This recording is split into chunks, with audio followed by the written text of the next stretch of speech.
Hello, Coastline small groups. We are back. It's a new semester. Praise God. It's so good to see you. Maybe it's your first time in a Coastline Church small group. And so we just want to say from our team, welcome here. It's so good to be with you this day. And this week at Coastline Church, we just launched our new series called Rhythms. And first of all, my name is Reinhart, and I am the Young Adult Next Steps Coordinator. And so I'm not going to take too much of your time, but we are going to talk about what God has been speaking to us as a church family out of this series. So with Rhythms, Paul, he talks about this idea of an athlete in a few of his messages.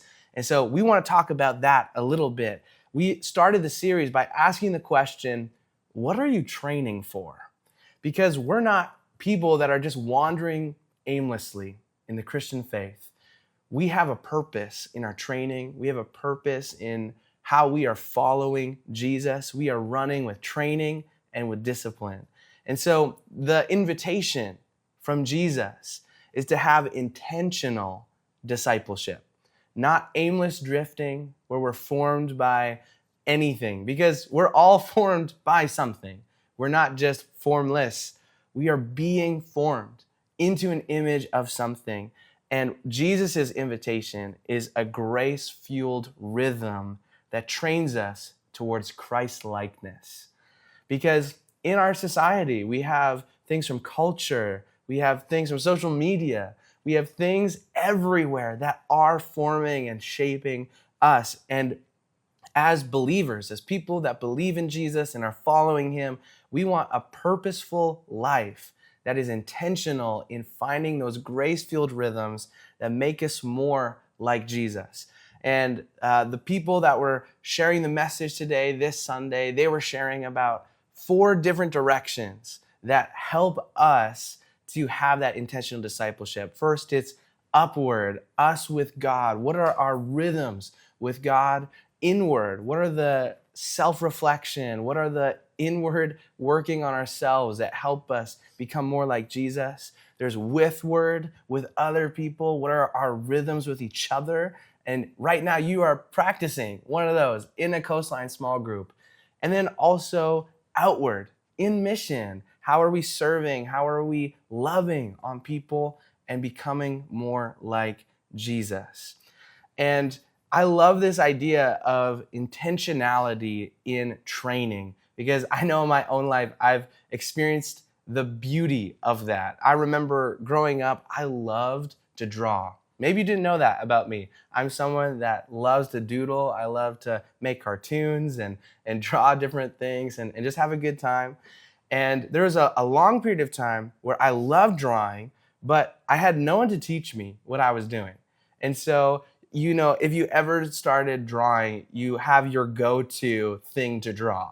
And so for me, it was an eyeball. I would just draw this eye, this like circle with another circle, another circle. And I just do it over and over and over again. And eventually I got pretty good at that one thing, but that was all I could do. I couldn't really draw a whole lot else if you asked me to do that. And so there came a point where I knew that if I wanted to grow as an artist, I needed someone's help. I needed a coach, someone who could train me, who could empower me, who could encourage me, who could share feedback with me. And so I eventually started joining some art classes and learning how to draw figures, how to draw cartoons and comics and people's faces and my own face and sculpting and different things, areas I would never have gone to on my own had I not had a coach. And there was times where it was uncomfortable. There was times where I was pushing myself where I didn't think I was going to be in this situation. But I look back and I see how much I've grown, how much impact, how much benefit that coaching actually had. And now, if you ask me to draw you something, if you find me at church, I can draw you something pretty good. So that's pretty sweet. And it's the same with Jesus, is that we need structure. We need something to help us hone in our walk with the Lord that's empowering, not crushing. And that is what Jesus offers us. It's a rhythm that actually helps us grow. It doesn't wear us out. And so I'm going to read a passage out of John 15, a couple verses here, verse 4 and verse 7. Jesus, he says that remain in me and I will remain in you. No branch can bear fruit by itself. It must remain in the vine. Neither can you bear fruit unless you remain in me. And then he goes on to say later, if you remain in me and my words remain in you, ask whatever you wish and it will be given to you. Because this is to my Father's glory, that you bear much fruit, showing yourselves to be my disciples. What a beautiful passage. And so I just want to hone in on two things out of this to help spark some discussion for you guys. But Jesus, he uses the image of the vine and the branches to show us what grace-fueled rhythm actually looks like. And I want you to notice that he doesn't say, try really hard to produce some fruit. No, the branch naturally produces fruit when it's remaining in the vine. If you see a tree, if you see a vine, they're not struggling to produce some fruit. They're just living life as connected to the branch or the trunk of the tree, and the fruit is a natural byproduct. And this is the heart of what we're learning in rhythms, is that we're not training to earn Jesus' approval or manufacture some spiritual growth that's supposed to come out of sheer willpower. No, we're trying to remain connected to Jesus. The four directions that I mentioned, up, in, with, and out, they're not about checking boxes of, okay, I'm doing my spiritual disciplines. They're about helping us create rhythms that connect us to Jesus, connect us to the vine. Because when we're disconnected from him, these things don't work. They don't form us more into Jesus.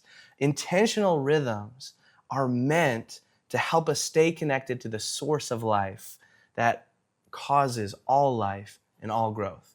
Jesus, he said, I came to give you life and life abundantly, life to the full. And so we want to experience that life connected to him.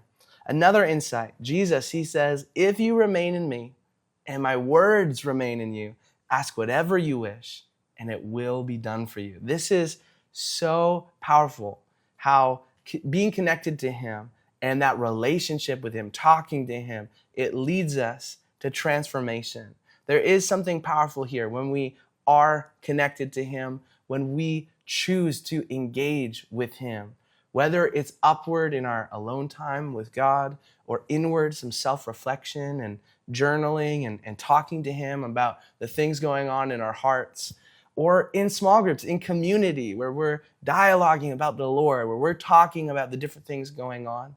If we're inviting Jesus into our mission, that it's not just about us, it's about him, it's to his glory.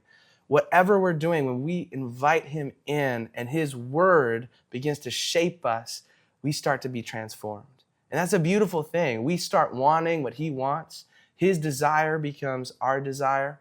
One of my favorite prayers is to pray, God, help me to see what you see and to feel what you feel. Our prayers can change us because of the one that we're talking to.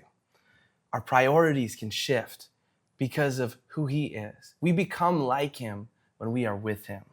And so this is the difference between legalism and grace-fueled training. Because legalism says, follow all these rules and maybe you'll be good enough. But grace, Jesus, he says, stay connected to Jesus and you'll naturally become like him. I love in the first chapter of John, it says that Jesus, he is full of grace and truth. He is grace. And so we want to come to him. We want to approach our spiritual lives as grace, knowing that we come to the throne of grace. That fruit, it's not forced. It comes from abiding. And so here's a couple questions and an application for your small group just to spark some discussion time. But first, I want to ask you, reflect on this week. Maybe reflect on it together as a small group. But Jesus, he says branches can't bear fruit unless they are abiding in the vine. And so when you think about your life with Jesus, when do you feel most connected to him? What is the thing that helps you get connected to that vine, connected to Jesus, where you know that you are connected, experiencing him, walking in deeper relationship with him, that fuels life for you? And then what also tends to pull you away from that connection to him? And what are the things that can help you in those 4 directions, in your personal relationship with God, in your inward reflection, with others, in outward mission? What are rhythms that help you to stay connected to Jesus? What helps you get away from being disconnected to him? This week, I want to encourage you small groups to choose one thing, one small thing that can help you stay connected to the vine. Pick a rhythm, maybe choose a category of up or in or with or out, and find that one thing. It can be small. What is that one thing? Maybe it's just taking 5 minutes in the morning to spend time reading the Word, reading the Bible.